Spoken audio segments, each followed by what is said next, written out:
अध्याचन न मिलने पर शिक्षा सेवा चयन आयोग ने शासन में की शिकायत। तो साथियों, जैसा कि मैंने बार बार आपको बताया कि आयोग द्वारा लगातार शासन स्तर पर बैठक की जा रही है। बेसिक शिक्षा विभाग, उच्च शिक्षा विभाग से लेकर के इन्होंने सारे विभाग को लेकर के शिक्षा सेवा चयन आयोग में दो दो बार बैठकें की। सारे बेसिक विभाग के आला अधिकारी भी पहुंचे और उनसे आयोग ने एक सप्ताह के अंदर अध्याचन मांगा। लेकिन बेसिक विभाग इतना सुस्त विभाग है कि उन्होंने अभी तक बेसिक शिक्षा विभाग द्वारा अभी शिक्षा चयन आयोग को कोई भी अध्याचन नहीं भेजा, जिसको लेकर के अब आयोग खाली बैठा हुआ टीजीटी, पीजीटी और हायर की परीक्षा के बाद। तो आयोग की अध्यक्ष महोदय का कहना है कि आयोग का जब गठन हुआ है तो इन्हें रिक्त पदों का ब्यौरा दिया जाए, रिक्त पदों का अध्याचन दिया जाए, जिससे आयोग अपना कार्य कर सके। जब आयोग ने दो दो बार बैठकें करने के बाद, जब उसके बावजूद भी विभागों द्वारा अध्याचन नहीं मिला, तब आयोग के अध्यक्ष और आयोग के अधिकारियों ने शासन स्तर को शिकायत किया।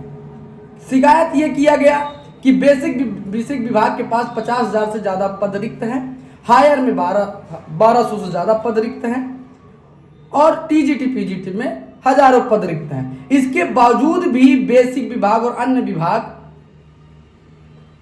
रिक्त पदों का ब्यौरा और अध्याचन शिक्षा सेवा चयन आयोग को नहीं दे रहे हैं। तो इस कड़ी में शिक्षा सेवा चयन आयोग क्या करे? तो भाई, बेशक सी बात सही है, शिक्षा सेवा चयन आयोग का गठन इसीलिए किया गया था कि जितने भी विभाग हैं शिक्षा विभाग से जुड़े हुए, जितने भी पद रिक्त हैं, उसमें बेसिक विभाग और अन्य विभाग अपने रिक्त पदों का ब्यौरा शिक्षा सेवा चयन आयोग के ई अध्याचन पर भेजेगा।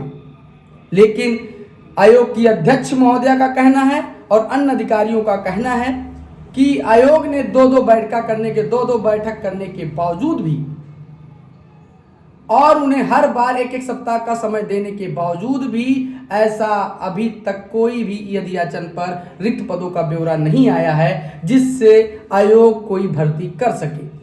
और जो आयोग में भर्ती लंबित है वो 3 वर्ष पूर्व टीजीटी, पीजीटी और हायर की है, जो अब परीक्षा करा करके आयोग पूरा खाली हो जाएगा। तो साथियों, आपको पता होगा कि हायर की परीक्षाएं 16-17 अप्रैल को लगी हुई है, उसके बाद टीजीटी, पीजीटी के, उसके बाद आयोग पूर्ण रूप से खाली हो जाएगा। उसके पास कोई काम नहीं रहेगा जिसको लेकर के वो पहले से ही अध्याचन पर काम कर रहा है। लेकिन मुझे पता है कि जिस बेसिक विभाग को जगाने के लिए हम सब ने सैकड़ों लाठियां खाई, विधानसभा का घेराव किया, भाजपा कार्यालय का घेराव किया, मुख्यमंत्री आवास का घेराव किया, शिक्षा मंत्री आवास का घेराव किया, उस प्रदेश का जब शिक्षा मंत्री ही जब शुद्ध वर्तनी ना बोल पा रहा हो मातृभाषा में, तो आप किससे क्या उम्मीद करेंगे?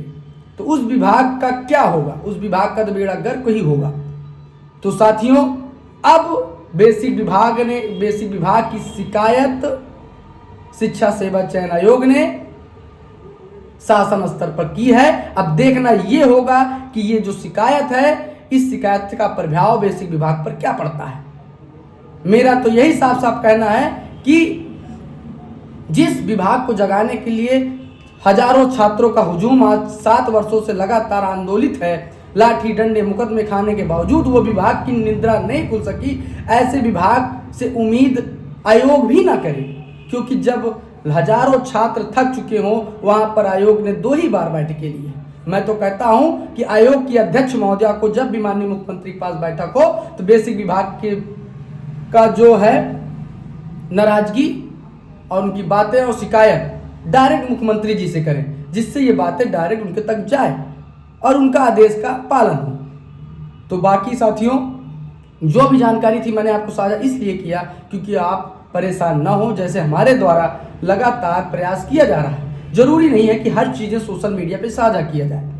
अभी हाल ही में लोकसभा में मुद्दा उठा, विधानसभा में मुद्दा उठा, फिर हम सब लोकसभा में मुद्दा उठवाने के बाद अब हम सब तैयारी कर रहे हैं कि विधानसभा में पुनः मुद्दा उठाए और एक नई तैयारी के साथ ये इनका अनुपात समानुपात का जो बयान है, इनका अनुपात समानुपात का बयान बदलवाने के लिए हम एक बार पुनः तैयारी कर रहे हैं। इस बार फिर अनिल प्रधान जी और पंकज पटेल जी और अन्य विधायकों की एक बड़ी टीम के साथ हम सब फिर विधानसभा में अपने मुद्दे को गुंजवाएंगे और इस बार माननीय शिक्षा मंत्री को अनुपात समानुपात का खेल समाप्त करके आपकी सकारात्मक सवाल और जवाब करवाएंगे। धन्यवाद।